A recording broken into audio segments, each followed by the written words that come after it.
My father looked my 9-year-old daughter straight in the eyes and said, "Eat it or starve," while pointing at a paper plate of dog food. 8 family members sat frozen at that birthday dinner table. Nobody said a word. Nobody moved. They just kept cutting their steaks and sipping their wine like nothing was happening. I'm Rachel Winters, and I'm about to tell you how my wealthy parents tried to break my daughter's spirit on her 9th birthday. They thought their money made them untouchable. They thought I'd just take it like I always had. But what happened when the jury saw that same plate of dog food 6 months later made my parents lose everything they thought money could protect. My daughter, Mia, was the victim here. A sweet, brilliant little girl who just wanted her grandparents to love her. She'd spent weeks telling her friends about the fancy birthday dinner at Grandma and Grandpa's mansion. She practiced her table manners every night at our kitchen table, holding her fork just right, sitting up straight, because she wanted to make them proud. My parents, George and Patricia Winters, lived in a world where your bank account determined your worth as a human being. Dad built his fortune in commercial real estate, buying up properties and flipping them for millions. Mom spent her days at the country club, organizing charity galas where she'd write big checks in front of cameras. To everyone else, they were pillars of the community. To me, they were the people who told me I was worthless for marrying a mechanic. To Mia, they were the grandparents who barely acknowledged her existence. That night started like any other family gathering at their estate. Uncle Dennis was there with his wife Lorraine and their 2 kids. Great Aunt Dorothy had driven up from Phoenix. The dining room looked like something from a magazine with crystal glasses catching the light from the chandelier and fresh roses in silver vases. But while everyone else got served filet mignon on fine china, my baby girl got chunks of wet dog food dumped on a paper plate. "Is this a joke?" I asked, my voice shaking as I stared at the grotesque meal in front of my daughter. "The only joke," my father said, leaning back in his leather chair, "is you thinking you can raise a child on a retail worker's salary. This is what she's headed for if you don't get your life together." My mother nodded, her pearl necklace catching the light. "We're doing this out of love, Rachel. Sometimes children need harsh lessons." "She's 9 years old!" I wanted to scream, but I kept my voice level. I had to. Mia was watching me with those huge brown eyes, trying to understand why Grandpa was being so mean. "Mommy, what did I do?" she whispered, her bottom lip trembling. That's when I knew. This wasn't about teaching anyone a lesson. This was about power. This was about cruelty. And this was the last time they'd ever make my daughter feel like she was nothing. I didn't throw the plate. I didn't cause a scene. I picked up that paper plate of dog food, took my daughter's hand, and walked out of that mansion with evidence that would destroy them. They thought they'd won when we left quietly. They had no idea that their arrogance had just handed me everything I needed to protect Mia forever. See, wealthy people like my parents think consequences don't apply to them. They think they can do anything to anybody, and their money will make it disappear. But they forgot one crucial thing that night. They forgot that a mother's love is more powerful than all their millions. They forgot that when you hurt a child in front of witnesses, when you serve dog food to a little girl on her birthday while 8 adults watch, you create evidence that no amount of money can make disappear. What they did that night wasn't just cruel. According to my lawyer, Harold Quinton, it was legally actionable emotional abuse. And that paper plate of dog food, that became Exhibit A in a case that would strip them of everything they valued most, their reputation, their social standing, and their belief that they were untouchable. This is the story of how my parents learned that money can't buy you the right to destroy a child's innocence. This is the story of how 8 witnesses who stayed silent that night eventually found their voices in a courtroom. And this is the story of how a 9-year-old girl named Mia taught an entire jury that dignity isn't determined by your bank account, but by how you treat the most vulnerable among us. The dinner was supposed to be a celebration. Instead, it became the night my parents signed their own social death warrant with a can of dog food and a paper plate. 3 years ago, my husband Paul died when a drunk driver ran a red light and hit his truck on his way home from the auto shop. One moment, I was setting the table for dinner. The next, I was identifying his body at the morgue.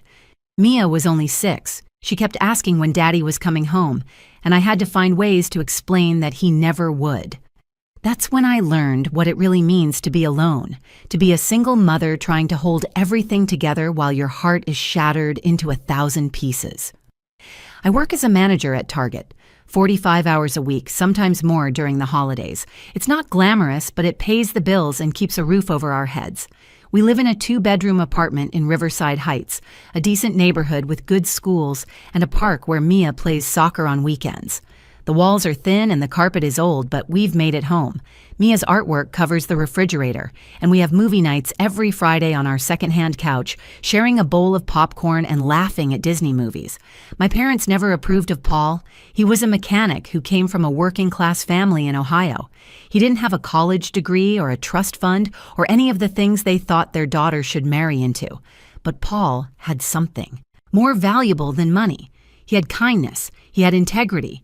He'd wake up at dawn to help a neighbor fix their car for free. He taught Mia how to ride a bike and check the oil in a car, and that getting your hands dirty from honest work was nothing to be ashamed of. "You threw your life away," my mother said at Paul's funeral, standing there in her black designer dress while I was barely holding myself upright. "Now look where it's gotten you." My father pulled me aside that same day while guests were still arriving. "We'll pay for Mia's education, but only if you move back home and do things our way." I refused. Paul had life insurance, enough to cover the funeral and a few months of expenses. I'd figure out the rest. I always did. After that, we saw my parents maybe 4 times a year. Christmas was always awkward, with them giving Mia expensive gifts that came with lectures about how she could have so much more if I wasn't so stubborn. Easter meant sitting through brunch at the country club, while they pointed out how Mia's dress from Target wasn't appropriate for such a nice venue. They never came to her school plays or soccer games. They never called just to ask how she was doing. But Mia still hoped. Kids have this amazing ability to love people who don't deserve it, to keep believing that maybe this time will be different. She'd make them cards for Father's Day and Mother's Day, spending hours drawing pictures and writing messages in her careful handwriting. "Maybe Grandpa will put this one on his refrigerator," she'd say hopefully. He never did. 2 weeks before her 9th birthday, the invitation arrived. Thick, cream-colored paper with gold-embossed letters addressed to Miss Mia Winters. Mia ran her fingers over it like it was made of magic. "Dear Mia," she read aloud, "Grandma and Grandpa request the pleasure of your company for a special birthday dinner in your honor." She looked up at me with such joy that it broke my heart. "They remembered, Mommy. They actually remembered." I wanted to throw that invitation in the trash. Every instinct told me this was a bad idea, but how could I look at my daughter's face, glowing with happiness, and take that away from her? She'd already lost so much. "Can I wear my purple dress?" Mia asked, already planning. "The one with the flowers? And can we curl my hair? I want to look really nice for them." "Of course, baby," I said, pushing down my dread. "You'll look beautiful." The morning of the dinner, Mia was up at 6, too excited to sleep. She helped me make breakfast, chattering about how maybe Grandma would have a cake with 9 candles, and maybe Grandpa would finally tell her he was proud of her good grades. She'd been getting straight A's all year, working so hard on her homework every night at our kitchen table. "Do you think they'll take pictures?" she asked while I braided her hair, weaving purple ribbons through each braid. My friend Sophie's grandparents have pictures of her, all over their house. "Maybe they will," I said, though I knew my parents' house had no pictures of us anywhere. Their walls were covered with abstract art and photos from charity galas, not family memories. As I helped her into her purple dress, the one she'd picked out herself at Target with her birthday money from last year, she looked at herself in the mirror and smiled. "I look pretty, don't I, Mommy?" "You're the most beautiful girl in the world," I told her, meaning every word. "Then maybe tonight Grandpa will finally love me," she said quietly. Those words hit me like a physical blow. No child should have to earn love, especially from family, but I forced myself to smile, to keep hope alive for just a few more hours. I had no idea I was driving my innocent daughter straight into an ambush that would shatter her heart and change our lives forever. We pulled up to my parents' estate at exactly 6 o'clock. The circular driveway was full of cars, Uncle Dennis's BMW, Great-Aunt Dorothy's Cadillac, and a few others I didn't recognize. The house stood like a monument to their success. 3 stories of limestone and glass with perfectly manicured hedges and a fountain spurting water into the evening air. "It's like a castle," Mia whispered, clutching the small gift bag she'd insisted on bringing for her grandparents. Inside was a handmade card and a painted rock she'd decorated with the words, "World's Best Grandparents," in glittery letters. Patricia opened the door wearing a cream-colored suit that probably cost more than I made in a month. She looked at Mia, then at me, her expression unreadable. "You're here. Everyone else is already in the dining room." No hello, no happy birthday, no hug for the granddaughter she hadn't seen in 3 months. The dining room had been transformed. Crystal glasses sparkled under the chandelier, and the long mahogany table was set with the china they only used for special occasions. But something felt wrong immediately. Place cards sat at each setting, and Mia's name was at the far end of the table, separated from everyone else by empty chairs. "Why am I sitting so far away?" Mia asked, looking at the seating arrangement. "That's your special birthday seat," George said from the head of the table, not getting up to greet us. He was already nursing a scotch, his gray eyes cold as winter. Uncle Dennis stood up, at least having the decency to look uncomfortable. "Hey there, birthday girl. 9 years old, that's a big deal." "Hi, Uncle Dennis." Mia brightened, running over to give him a hug.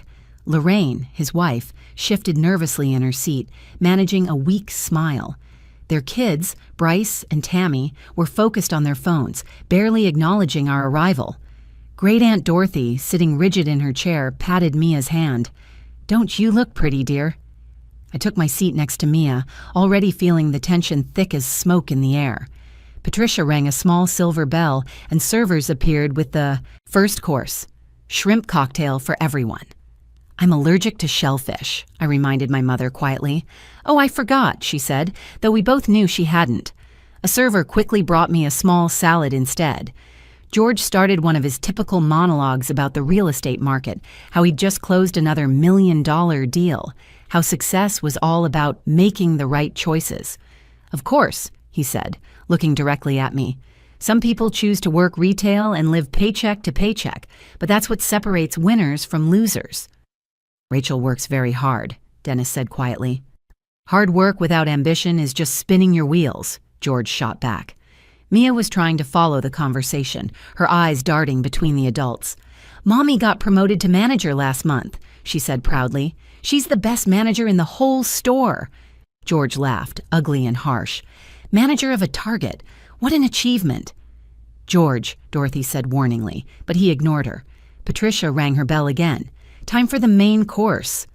The servers returned, placing plates in front of each guest with theatrical precision. Filet mignon, perfectly seared, with garlic mashed potatoes and grilled asparagus. The smell was incredible. Wine was poured, even special grape juice for the kids. Then I saw it. A server approaching with something different. A paper plate, the cheap kind you'd buy for a backyard barbecue, and on it, glistening under the chandelier's light, were chunks of brown, wet dog food. Actual dog food straight from a can, the smell unmistakable as it landed with a dull thud in front of my daughter. The room went silent. Even Bryce looked up from his phone. "What is this?" I stood so fast my chair scraped against the floor. George leaned back, savoring the moment. "It's dinner. It's what she deserves." "This is dog food," I said, my voice deadly calm, though my hands were shaking. "Yes, it is," Patricia said matter-of-factly. "You can't afford to feed her properly on your salary, so we're showing you both what your lifestyle really provides. Dogs in this neighborhood eat better than you live." Mia stared at the plate, then looked up at me with confused, hurt eyes. "Mommy, why did they give me dog food?" "Because," George said, speaking directly to my daughter now, "your mother is a failure who can't provide for you. This is where you're headed if she doesn't get her act together. Eat it or starve. Your choice." Tears rolled down Mia's cheeks. "But it's my birthday. I've been good. I got straight A's."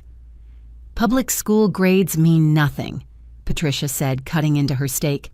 "This is a lesson in reality." I looked around the table. Dennis had his head down, jaw clenched. Lorraine was gripping her fork so tight her knuckles were white. Dorothy looked horrified but stayed silent. Even the teenagers looked uncomfortable, but nobody said a word. They all just sat there letting it happen. "Dennis," I said, my voice sharp, "are you really going to let them do this to her?" He looked up, conflict clear in his eyes, then looked at George. "Dad, this is going too far." "Shut up, Dennis, or you're out of the will, too. I've already written Rachel out. Don't make me add another name." The threat hung in the air. Dennis looked away. The coward chose money over his 9-year-old niece. "Please," Mia whispered, pushing the plate away. "I don't understand. What did I do wrong?" "You were born to a loser," George said simply. "But maybe this will motivate your mother to do better."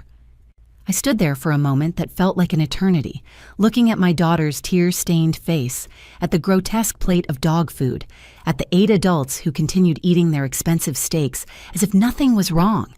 My father had a smirk playing at the corners of his mouth, waiting to see if I'd explode, give him the reaction he wanted, prove I was the trashy failure he'd always said I was.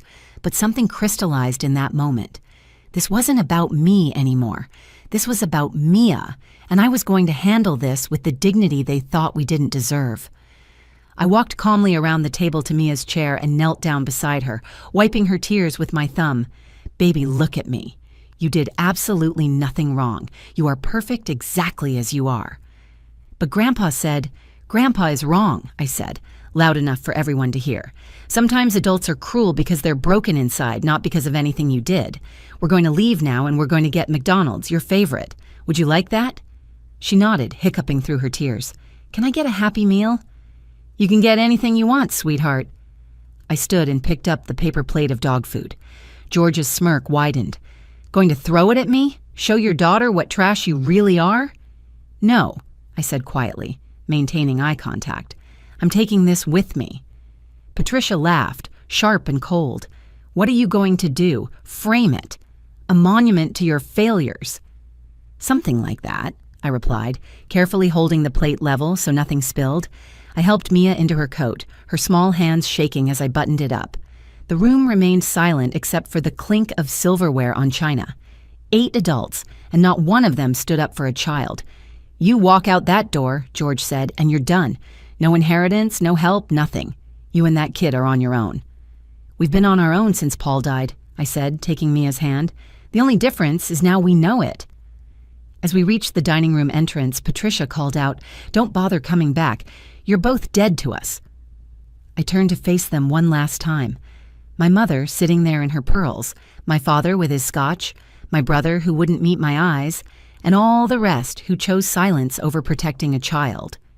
"After tonight, that's mutual," I said. "But you should know something. You didn't just alienate your daughter and granddaughter tonight. You witnessed emotional abuse of a minor, and this plate, it's evidence." George laughed. "You gonna call the cops because we serve dog food? They'll laugh you out of the station." "No," I said. "I'm going to call a lawyer." The smirk finally left his face. In the car, Mia broke down completely, sobbing so hard she could barely breathe. I pulled over in a parking lot and held her while she cried, her little body shaking against mine. "Why do they hate me so much, Mommy? I tried so hard to be good." "Baby, listen to me," I said, holding her face in my hands. "This has nothing to do with you. Grandma and Grandpa are sick in their hearts.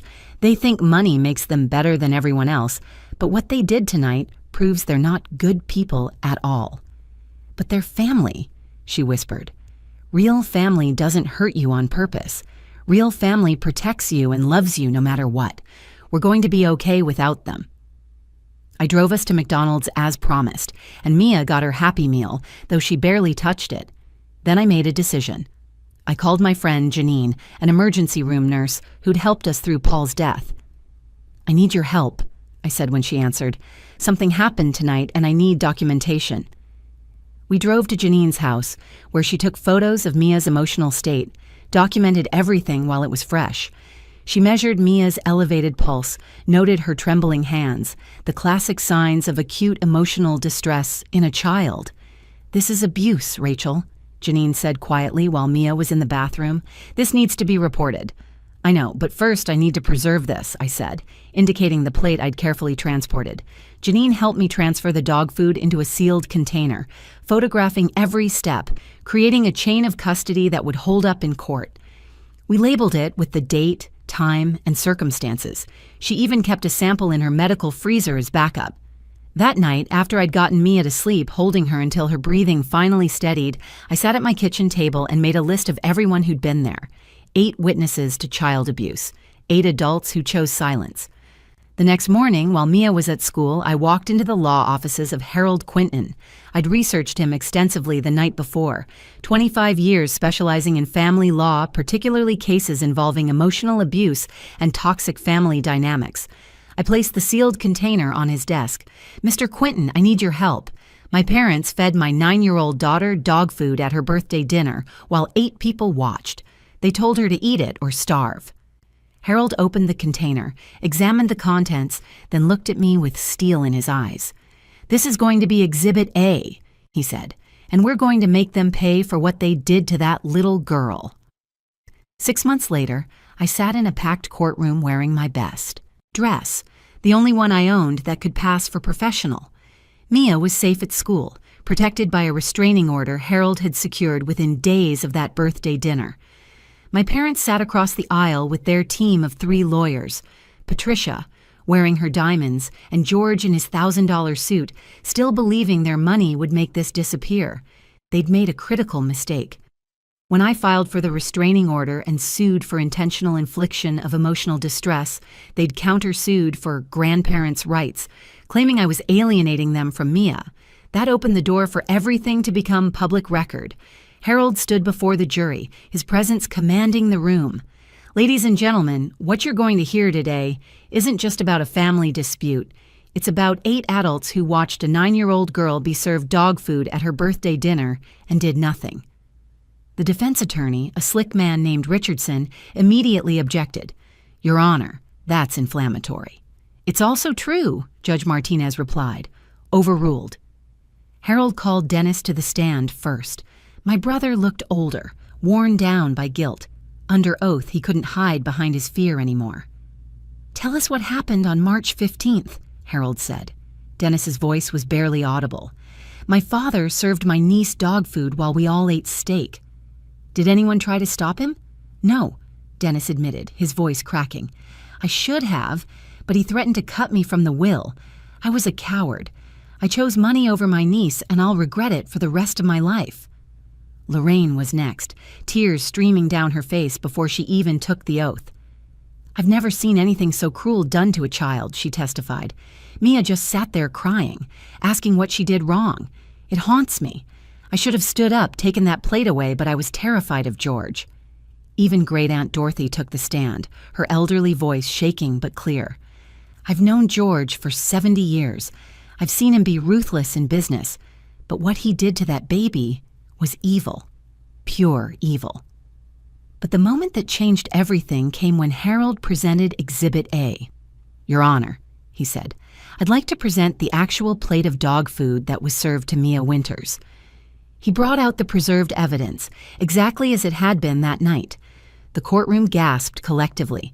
One juror, a grandmother herself, covered her mouth in horror. Another man shook his head in disgust. "This is what George and Patricia Winters thought was appropriate to serve their granddaughter," Harold said, holding it up. "Chunks of dog food on a paper plate, while everyone else ate $50 steaks on fine china." Richardson tried to minimize it. "Your Honor, this was merely an unfortunate attempt at teaching a lesson about financial responsibility." "By feeding a child dog food?" Harold shot back. "Let's ask Mr. Winters about that lesson." George took the stand with his usual arrogance intact. He straightened his tie and looked at the jury like he was closing a business deal. "It was meant to motivate my daughter to provide better for her child," he said smoothly. "Tell me, Mr. Winters," Harold said, approaching slowly, "what brand of dog food was it?" George faltered. "I don't recall." Harold held up the can, which I'd retrieved from their garbage that night when I returned with a police escort. "Beef chunks and gravy. Generic brand. The cheapest available. You fed your granddaughter the cheapest dog food while you ate premium filet mignon. Was that part of the lesson?" "She needs to understand consequences," George said, his composure cracking. "Consequences for what? Being born to a widowed mother, getting straight A's in public school, being 9 years old? Her mother chose poverty," George snapped, his real self finally showing. She married beneath her station. So you punished the child for the mother's choice of husband? Patricia took the stand next, still wearing her pearls, still believing she was untouchable. Harold was ready for her. Mrs. Winters, do you have pets? 2 poodles, she answered carefully. What do you feed them? Patricia hesitated, realizing the trap. Premium organic food. More expensive than what you served your granddaughter? That's not the same thing. You're right, Harold agreed. Your dogs are treated with more dignity than you showed your 9-year-old granddaughter on her birthday.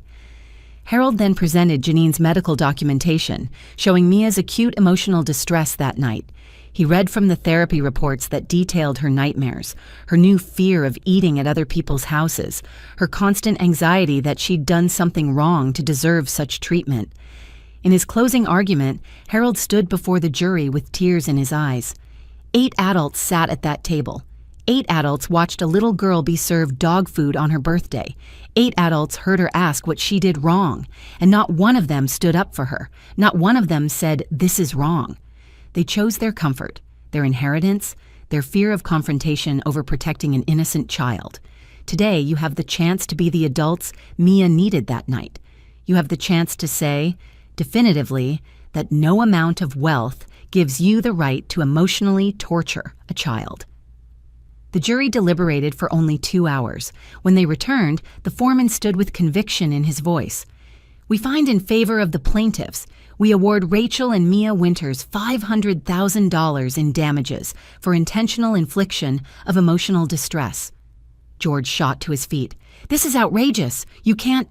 Mr. Winters, Judge Martinez said coldly, in 30 years on the bench, I've never seen such calculated cruelty toward a child by family members. The jury's decision stands. And if you come within 500 feet of your granddaughter again, you'll be held in contempt. The verdict was just the beginning. Within 48 hours, the story hit local news. Millionaire couple serves granddaughter dog food at birthday dinner became the headline nobody could ignore. George's business partners started calling, not to congratulate him on his latest deal, but to terminate their contracts. One of them, a man named Robert who had grandchildren of his own, told him directly, I can't do business with someone capable of that kind of cruelty. Patricia's carefully constructed social world crumbled like tissue paper in rain. The country club board held an emergency meeting and voted unanimously to revoke their membership. Her charity organization sent politely worded letters asking her to step down from their boards. The woman who had spent decades building her reputation as a philanthropist became persona non grata overnight. Even her beloved salon called to inform her that they were unfortunately fully booked indefinitely. 3 weeks after the verdict, Uncle Dennis showed up at our apartment. He looked broken, aged 10 years and 6 months. Mia was at soccer practice, and I almost didn't let him in. I know I don't deserve your forgiveness, he said, standing in my small living room that was worth less than his watch. But I need to do something to make this right.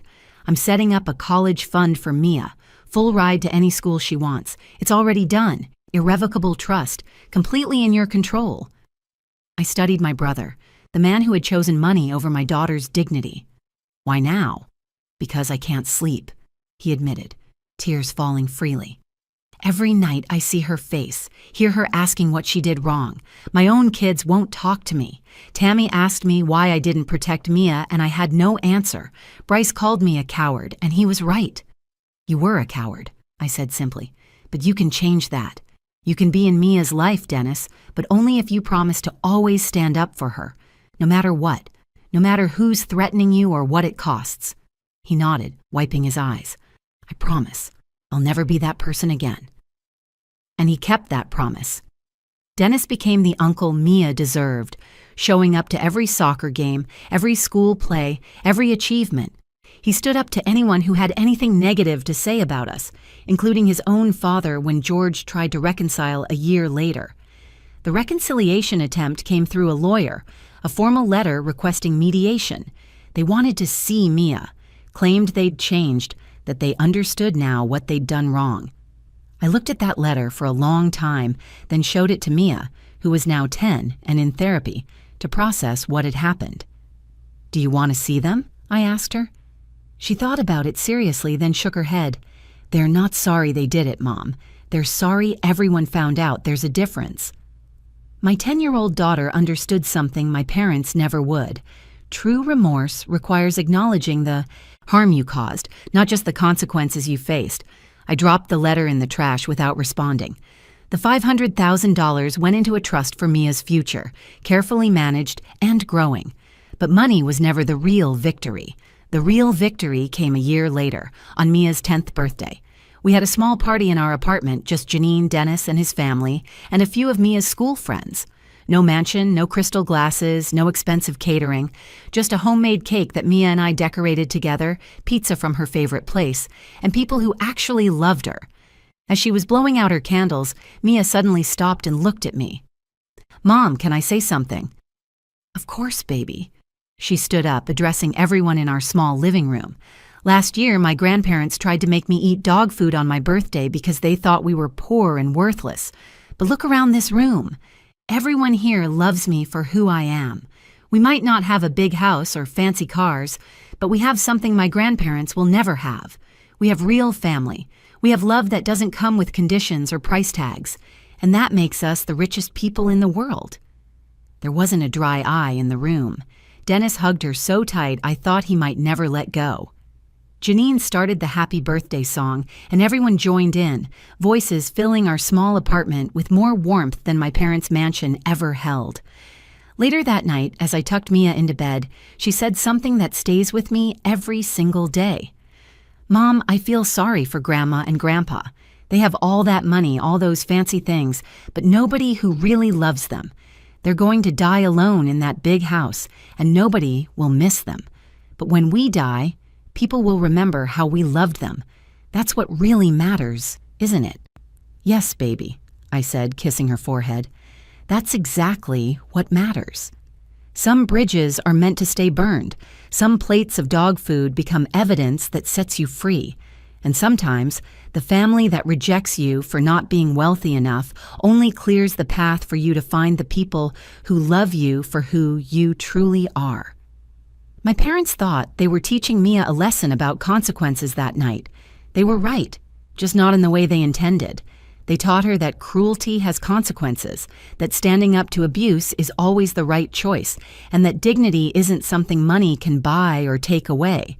They taught her that real wealth isn't measured in dollars, but in the courage to protect the ones you love, even when it means standing alone against people who think their money makes them untouchable. Most importantly, they taught both of us that family isn't about blood or inheritance or last names. It's about who shows up, who stands up, and who refuses to let a child believe she deserves anything less than love. If you've made it this far in our story, thank you for listening. If this resonated with you, if you've ever had to stand up to toxic family members or protect someone you love from those who should have loved them, please share this video. Leave a comment about your own experience because you're not alone in this fight. And don't forget to subscribe to this channel for more stories about real people standing up to injustice, finding their strength, and learning that sometimes the best family is the one you choose, not the one you're born into. Remember, you deserve to be treated with dignity and respect, no matter what your bank account says. And anyone who tries to convince you otherwise, even if they're family, especially if they're family, doesn't deserve a place at your table.